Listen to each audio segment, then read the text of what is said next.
What if I told you that the richest man in your neighborhood might not actually be rich? And the quiet old lady next door might be sitting on millions. Welcome to The Psychology of Money by Morgan Housel, a book that doesn't talk about money in terms of stocks, crypto, or bank accounts, but in terms of mindset.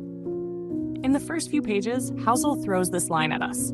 Doing well with money has little to do with how smart you are and a lot to do with how you behave. It's the kind of book that doesn't slap you with big theories. It whispers truths you instantly feel in your gut. Morgan Housel is not your usual finance guru. He's a former columnist for The Motley Fool and The Wall Street Journal. But in this book, he trades spreadsheets for stories. Take Ronald Reed, for example, a janitor who died with over $8 million in savings.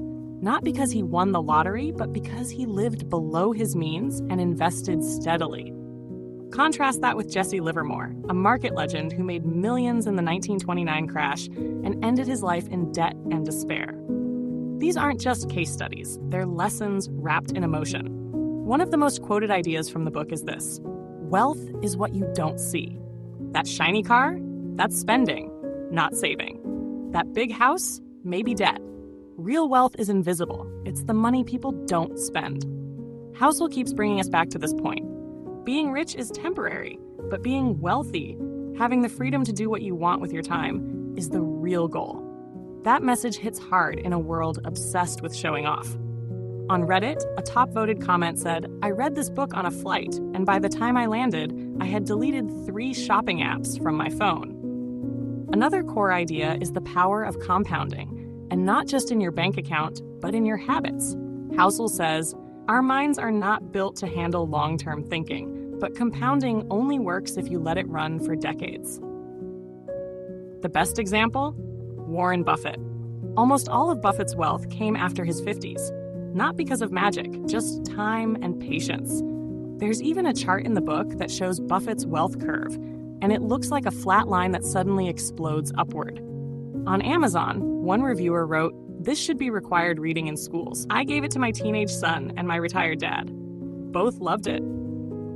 Each chapter of The Psychology of Money stands on its own. You can open to any page and walk away with something valuable. One chapter is titled Freedom, and it makes the argument that real wealth isn't about having more stuff. It's about having more control over your day. That kind of message sticks. A reader on Goodreads wrote, "This book didn't just teach me about money, it taught me how to live." The tone of the book is calm, non-preachy, and almost therapeutic. Housel doesn't try to impress. He tries to connect. He talks about how luck plays a role in success, how Bill Gates got access to one of the only high school computers in the 1970s, and how humility, not confidence, is what keeps people wealthy. He writes, "Getting money is one thing, keeping it is another." You start realizing that financial peace isn't about hustle. It's about patience, flexibility, and not blowing up your life when things don't go your way.